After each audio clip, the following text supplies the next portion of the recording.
একজন জামায়াত নেতা ঘরের মধ্যে বসে জনসেবা দিচ্ছিল এমন একটি ভিডিও সামাজিক যোগাযোগ মাধ্যমে ছড়িয়ে পড়েছে।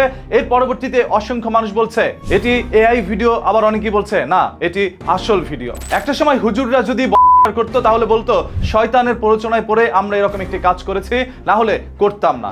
এখন যেহেতু আধুনিক প্রযুক্তি, তাই তারা এখন সম্পূর্ণ দোষ চাপিয়ে দিচ্ছে আর্টিফিশিয়াল ইন্টেলিজেন্স প্রযুক্তির উপরে। মানে এআই দ্বারা নাকি সেই ভিডিওটি বানানো হয়েছে। সাতক্ষীরার 4 আসনের মাননীয় সংসদ সদস্য গাজী নজরুল ইসলামের একটি ভিডিওই আপনারা দেখেছেন, যেখানে তিনি একটি মেয়েকে রুমের মধ্যে নিয়ে তারপর জনসেবা করছিল। একজন মেয়েকে সেবা করাও যদি আপনাদের চোখে খারাপ হয়ে থাকে, তাহলে আর কি করবে বেচারা? মেয়েরও তো মনে চেয়েছিল, যার কারণে তার মন ভরার জন্যই তাকে তার ঘরের মধ্যে ডেকে নিয়ে গিয়েছে। কিন্তু সেখানে অন্য কি ভরে দিয়েছে সেটা জানার জন্য চোখ রাখতে হবে সবসময় নিউজটিতে।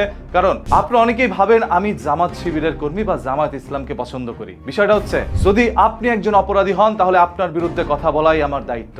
আপনি কোন দল করছেন সেটা বড় কথা নয়। এখন জামায়াত ইসলামের নেতা কি আসলে এরকম কোনো কাজ করেছে কিনা সেটা নিয়ে অনেক মানুষের মনেই প্রশ্ন থাকতে পারে। কিন্তু যদি এই কাজটি বিএনপি বা আওয়ামী লীগের কেউ করতো, তাহলে প্রশ্ন ছাড়াই আপনারা সেই জিনিসটি ছড়িয়ে দিতেন। কেউ তো আর দুধের দোয়া তুলসী পাতা না। আর সুযোগ পেয়েছে এত বছর পর এমপি হওয়ার, এমপি যেহেতু হয়ে গিয়েছে তার এলাকায়, তো আর তার উপরে গিয়ে কেউ কথা বলতে পারবে না। তাই মেয়েদেরকে বাইরে সার্ভিস না দিয়ে তিনি ঘরের মধ্যেই ডেকে নিয়ে আসছেন। ভিডিওর মধ্যে বেশি কিছু আসেনি, কিছু আংশিক ফুটেজ ইতিমধ্যে আমরা পেয়েছি। এখন কথা হচ্ছে, ওইটা কি জামায়াত নেতার ঘর নাকি মেয়ের ঘর? যদি জামায়াত নেতার ঘর হয়ে থাকে তাহলে ওইখানে ক্যামেরা ফিট কে করেছে? নিশ্চয়ই ওইটা মেয়ের ঘর হতে পারে। ওইখানে গিয়েছিল হোম সার্ভিস দিতে এবং সেখানে ক্যামেরাবদ্ধ হয়ে গিয়েছে সেই ভিডিওটি। এখন জামায়াত ইসলামের উপরে সম্পূর্ণ অপবাদ চলে আসছে। এই একজন নয়, অসংখ্য জামায়াতের নেতাকর্মীরা এখন রাস্তাঘাটে এই ধরনের কাজ করে যাচ্ছে। ওই পর্দা করে কি লাভ যে পর্দার আড়ালে সব খোলামেলা থাকে? চরিত্র আগে ঢাকুন, চরিত্রের পর্দা করুন, আদারওয়াইজ এই জনগণের কাছ থেকে আপনাদের বিশ্বাস উঠে যাবে। সর্বশেষ আপনাদের কাছে কি মনে হয়, ওইটা কি আসলে জামায়াত ইসলামের কোনো নেতা ছিল নাকি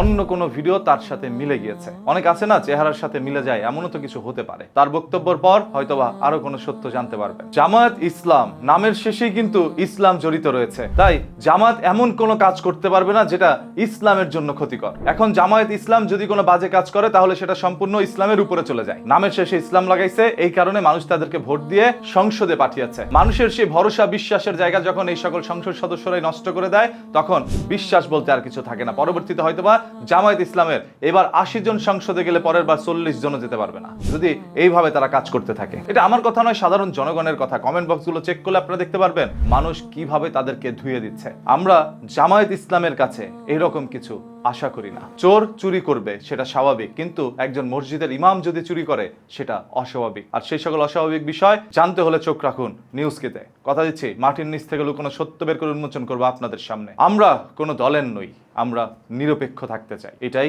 আমাদের স্বাধীনতা।